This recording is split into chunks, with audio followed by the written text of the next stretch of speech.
So gumising na nga po pala ako ng umaga para pumapagluto po tayo ng tinolang manok. So nandito nga po pala sa lamesa po yung hinanda po nating mga kakailanganin po sa pagluto ng tinolang manok. Ito po yung sayote, manok, sibuyas at bawang. Kung bago ka lang po sa ating channel, baka naman huwag niyo na din po kalimutang mag-like, share, comment. So, ininit na nga po ni Papa yung kaldero kasi sabi niya po siya na lang daw po magluluto. Ayun nga po, nilagyan niya na nga po yung mantika at ininit niya nga muna po ang mantika para po mailagay na po ang sibuyas bawang. So, nilagyan na nga po ni Papa ng bawang at luya.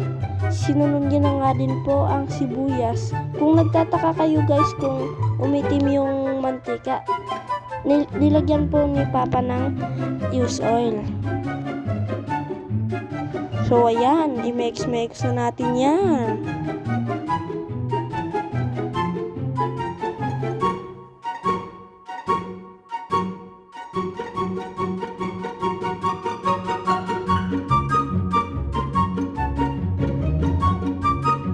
So nilagyan na nga po ni Papa ng kamatis para po dagdag sustansya po. So ayun na nga po, hinalo na nga po ni Papa para po lumambot yung kamatis. A few moments later. So pagkatapos haluin ni Papa ng matagal yung kamatis, nilagyan niya na nga po yung manok. So guys, hintayin nga po natin siyang maluto. So guys, hinalo na nga po pala ni Papa para po lahat ng ng manok ay maluto po. 2,000 years later. So pagkatapos nga pong maluto yung manok ay nilagyan niya na nga po 2 mangkok ng tubig.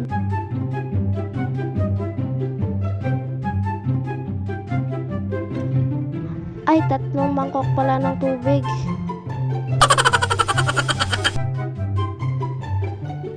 So guys, hintayin lang po natin siyang kumulo para po mailagay na po natin lahat ng ingredients. So guys, huwag kayong magtataka na nilagyan ni Papa ng sinigang mix dahil masarap po siya pag nilagyan ng sinigang mix. Try nyo po pag nilagyan nyo po ng sinigang mix sa tinola nyo. Ayan na nga guys, kumulo na yung tubig. Nilagyan na po natin ng sinigang mix. Nilagyan na nga po ni Papa ng chicken or cubes dahil ayan, hindi po yan mawawala sa tinolang manok dahil po ayun po yung nagpapasarap. Sinunod na nga po ni Papa yung sayote. So guys, hintayin natin lumambot yung sayote.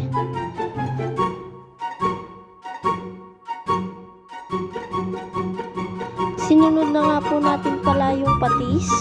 Kunti lang po lalagyan natin. Huwag po natin dadamihan.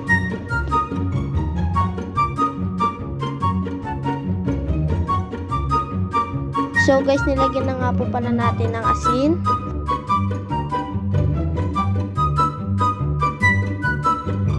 At nilagyan din po natin ng paminta.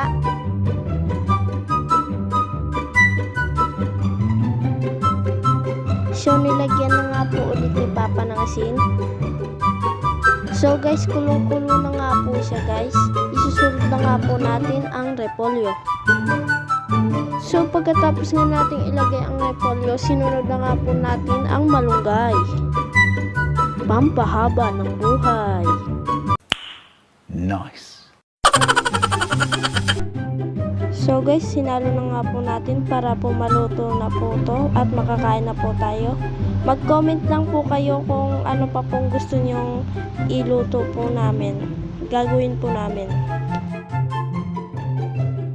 So pagkatapos nga po nating haluin ay tatakpan na po natin at para maluto. Tada! Ito na po ang ating tinolang manok. So ayan, let's try it! So ayun na nga guys, titikman na natin siya guys. Masarap naman po siya. Kaya kung ako sa inyo,